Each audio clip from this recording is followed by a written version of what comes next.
મહત્વપૂર્ણ સમાચાર માણસાથી મળી રહ્યા છે। માણસા તાલુકામાં કોંગ્રેસમાં ફટકો જોવા મળી રહ્યો છે। કોંગ્રેસના આંતરિક વિખવાદથી ભાજપમાં વધુ એક સભ્ય જોડાયા છે। તાલુકા પંચાયતના સભ્યો ભાજપમાં જોડાતા હવે રાજકારણ ગરમાયું છે। માણસા તાલુકા પંચાયતના કોંગ્રેસના ઉપપ્રમુખ ભાજપમાં જોડાયા છે। તો માણસા તાલુકા કોંગ્રેસમાં ગાબડું પડ્યું હોવાના સમાચાર સામે આવ્યા છે। રાજકોટ અને મહેસાણા બાદ હવે વધુ એક તાલુકા પંચાયતના કોંગ્રેસના ઉપપ્રમુખે કોંગ્રેસનો છેડો ફાડીને ભાજપનું ખેસ ધારણ કર્યું છે। તાલુકા પંચાયતના સભ્યો પણ તેમની સાથે ભાજપમાં જોડાયા છે। તો માણસાથી આ મહત્વપૂર્ણ સમાચાર હાલ મળી રહ્યા છે। કોંગ્રેસમાં ગાબડાના દ્રશ્યો દેખાઈ રહ્યા છે। માણસા તાલુકા પંચાયતમાં જે ઉપપ્રમુખ છે તે કોંગ્રેસનો છેડો ફાડીને ભાજપમાં જોડાયા છે। તેમની સાથે અન્ય સભ્યો પણ ભાજપમાં જોડાયા છે। આંતરિક વિખવાદથી કંટાળીને હવે કોંગ્રેસના જે આ સભ્યો છે તે ભાજપમાં જોડાયા હોય તેવી પણ માહિતી સામે આવી રહી છે। તો રાજકોટ મહેસાણા બાદ કોંગ્રેસને વધુ એક મોટો ફટકો કહી શકાય।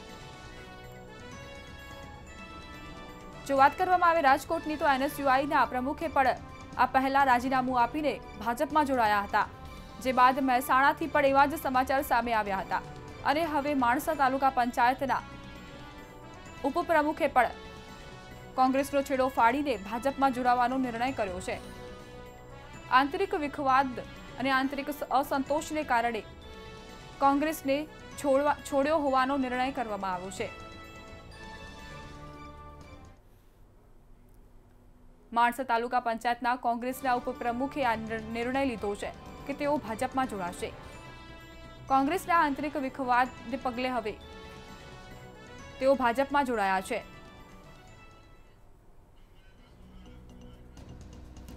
આજ અંગે મંતવ્ય ન્યૂઝના સંવાદદાતા સોનલ અનડકટ જોડાઈ ગયા છે। જી સોનલ, જણાવશો જે રીતે એક બાદ એક જે કોંગ્રેસના સભ્યો છે તે કોંગ્રેસ છોડીને ભાજપમાં જોડાઈ રહ્યા છે, આ અંગેનું ગણિત પણ જણાવશો અને સાથે જ માણસા તાલુકા પંચાયતને જે ઉપપ્રમુખ છે તેમણે પણ કોંગ્રેસ છોડ્યું છે એ અંગેની વિગતો પણ જણાવશો।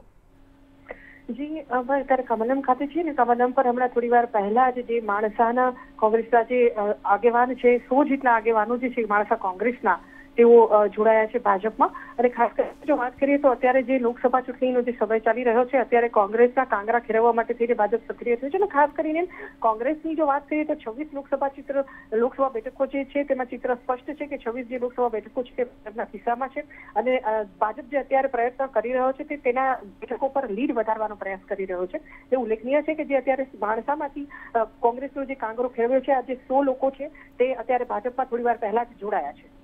જી આભાર સોનલ માહિતી આપવા માટે। તો ભાજપને 26 સીટ પ્રાપ્ત થાય તે માટે પ્રચારના જે સૂર છે તે પૂરજોશમાં ચાલી રહ્યા છે।